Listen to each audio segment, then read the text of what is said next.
Que la lumière éclate au firmament du ciel, que la lumière brille sur la terre et sur l'eau pour faire chanter le monde. Il y eut un soir, il y eut un matin, et Dieu vit que cela était bon.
Au nom du Père et du Fils et du Saint-Esprit.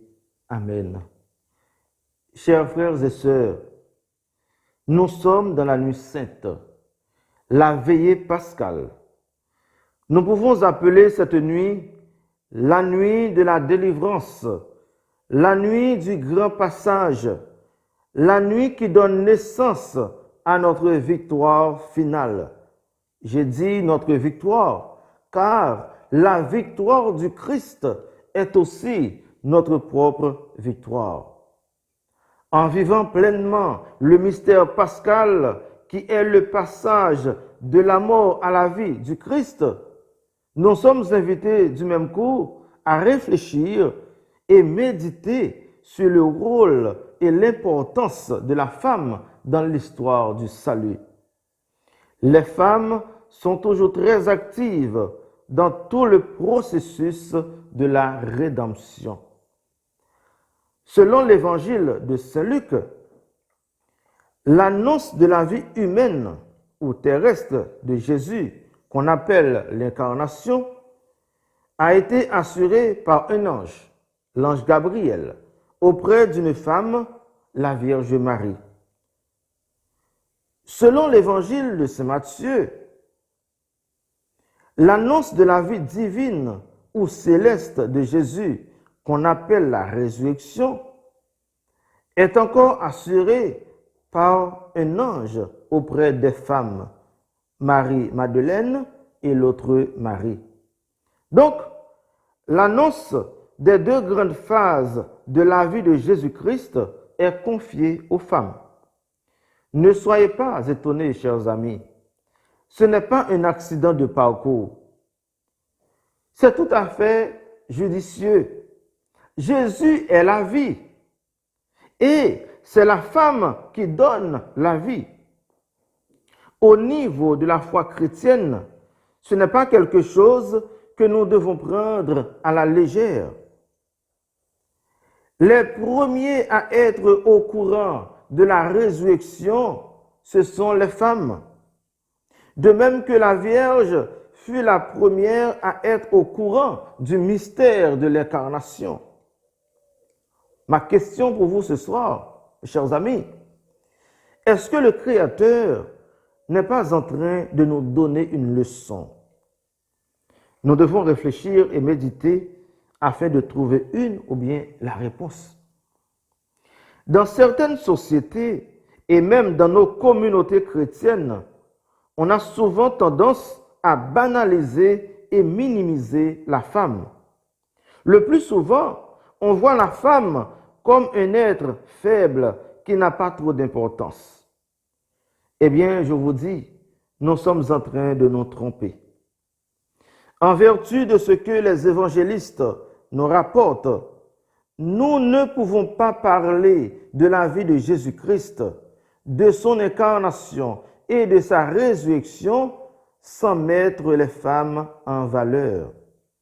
Les femmes sont toujours porteuses d'un secret divin. Pour le dire autrement, nous ne pouvons pas parler de Dieu sans nous référer à la femme. Dieu, pour venir vers nous, pour entrer dans notre histoire de manière visible et physique, est passé par une femme, la très sainte Vierge Marie. En ce sens, nous pouvons dire que, à un certain niveau, la femme est cet être intermédiaire entre Dieu et les humains. J'ai bien dit, entre Dieu et les humains. Parce que dans la Bible, l'ange du Seigneur, c'est Dieu lui-même. L'ange est la manifestation sensible du mystère de Dieu. Cela dit, quand un ange parle, c'est Dieu qui parle. C'est pourquoi le message de la résurrection n'est pas d'abord un message humain. C'est un message divin et spirituel. À travers l'ange, c'est Dieu lui-même qui annonce la résurrection de son divin Fils. C'est une nouvelle naissance. Ce qui peut nous étonner dans le récit de la résurrection selon saint Matthieu, c'est que l'ange annonciateur de la résurrection n'est pas allé auprès des disciples de Jésus. Il s'adresse aux femmes venant au tombeau. L'annonce de cette vie nouvelle est encore confiée aux femmes. C'est aux femmes que l'ange annonce la résurrection du Seigneur et il leur demande d'aller annoncer cette nouvelle aux disciples. Ce n'est pas encore fini, chers amis. Voyons maintenant Jésus, le ressuscité. Lui non plus, il n'est pas allé directement vers ses disciples. Il se laisse voir et toucher par les femmes, dans le sens que elles sont les premières à accueillir et adorer le Seigneur de la vie, le vivant, le ressuscité. Cela dit, les premiers à rendre un culte au Christ ressuscité, ce sont les femmes. On est d'accord, pas vrai? Après cela, le Seigneur leur demande d'aller annoncer la nouvelle à ses frères, c'est-à-dire à ses disciples. Je peux continuer pour dire que les femmes, à savoir Marie, Madeleine et l'autre Marie, adorent le Seigneur de la vie sur le lieu même de la résurrection. Alors que pour les disciples, proprement dit, ce sera en Galilée. Jésus leur dit, en s'adressant aux femmes, « Soyez sans crainte. Allez annoncer à mes frères qu'ils doivent se rendre en Galilée. C'est là qu'ils me verront. » Il y a un petit détail très important dans le récit de saint Matthieu qu'il ne faut pas ignorer. Sans doute, vous allez me dire que les gardes qui surveillaient le tombeau étaient là. Ils sont aussi témoins de la résurrection. Non, jamais. Saint Matthieu précise pour nous dire que, au tremblement de terre qui s'est produit, Les gardes sont devenus comme des morts. Donc, ils ne sont pas conscients de l'événement qui est en train de se dérouler. Le Seigneur ne leur a pas accordé ce grand privilège de vivre cet événement. Ils ne sont pas des croyants. Cependant, en dépit de tout ce que nous venons de dire en faveur des femmes, ce que nous devons admettre, c'est que les disciples sont toujours considérés comme les témoins officiels de la résurrection. Et du côté de l'ange et du côté du ressuscité, on exige aux femmes d'aller annoncer aux disciples de se rendre en Galilée. C'est aux disciples que Jésus va confier la mission que lui-même il avait reçue du Père. Il ne faut pas non plus chercher à entrer dans une polémique homme-femme au sujet de la résurrection du Christ, ni au sujet de l'évangélisation. Il faut voir plutôt l'implication de tout un chacun dans l'annonce de cette bonne nouvelle. Qu'on soit homme, qu'on soit femme, cette mission d'annoncer la résurrection du Christ, cette mission d'évangélisation, c'est notre mission à nous tous et à nous toutes. Chacun, chacune, à son niveau, doit collaborer pour apporter le Christ au monde. Chacun, chacune doit chercher à rencontrer le ressuscité. Et l'homme et la femme, les deux sont appelés par un acte de foi à croire en la résurrection de Jésus-Christ.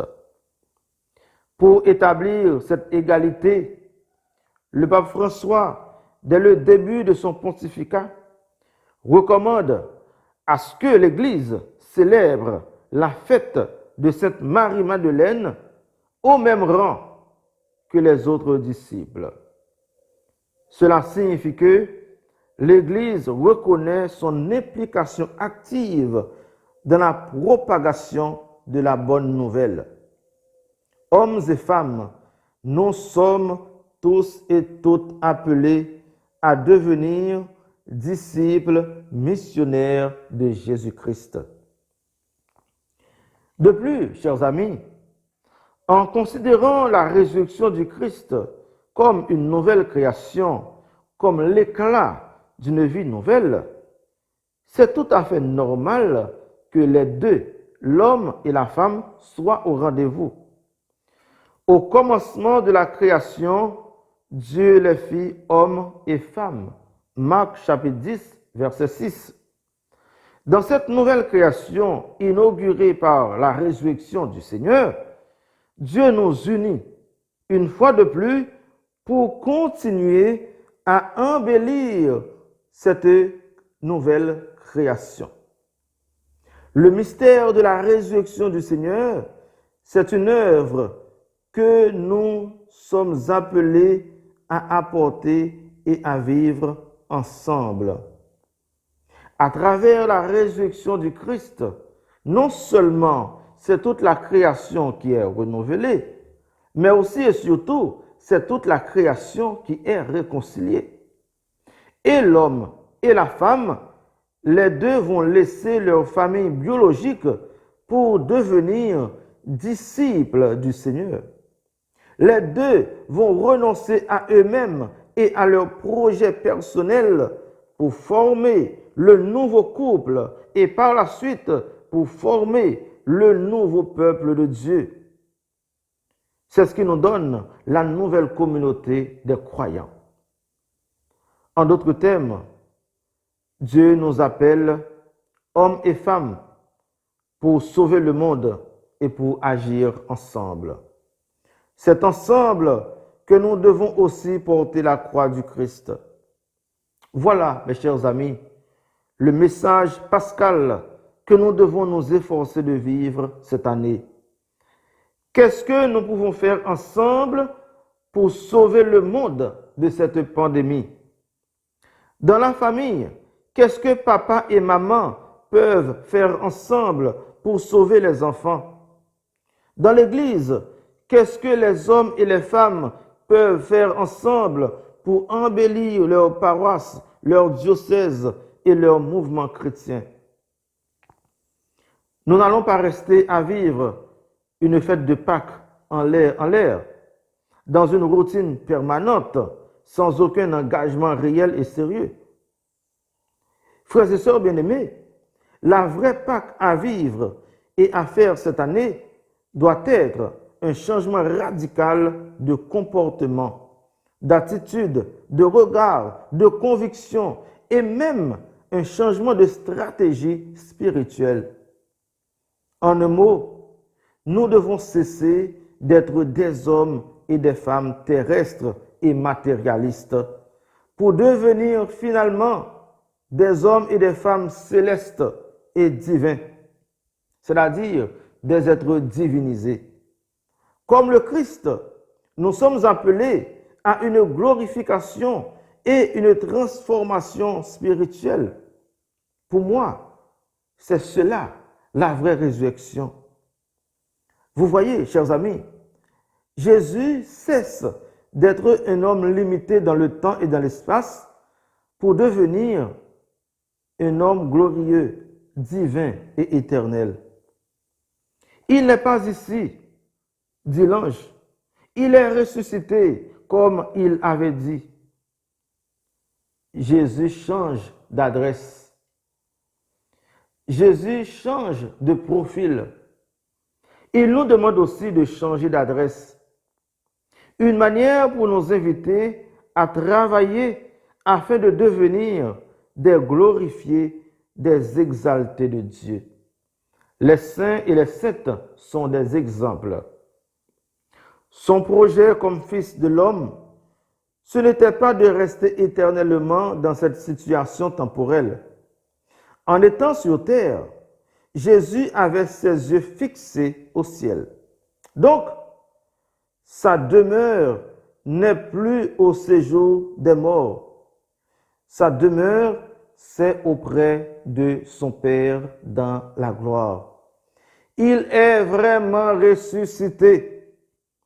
À chacun et chacune de nous d'identifier son petit séjour des morts ou bien son tombeau. En réalité, chers amis, qu'est-ce que nous allons faire de manière concrète? Quel sacrifice allons-nous consentir? Avec qui ou avec quoi allons-nous renoncer pour arriver à notre propre résurrection, pour arriver à notre propre glorification? Comme on dit, la nuit apporte conseil, que cette nuit sainte soit pour chacun et chacune de nous un passage, une traversée. Spirituellement, ce n'est pas une nuit pour nous plonger dans le sommeil, mais une nuit pour continuer notre pèlerinage céleste jusqu'à notre arrivée en Galilée pour rencontrer et voir le ressuscité. Enfin, que nous soyons des hommes et des femmes debout, vivants et ressuscités. Au nom du Père et du Fils et du Saint-Esprit. Amen.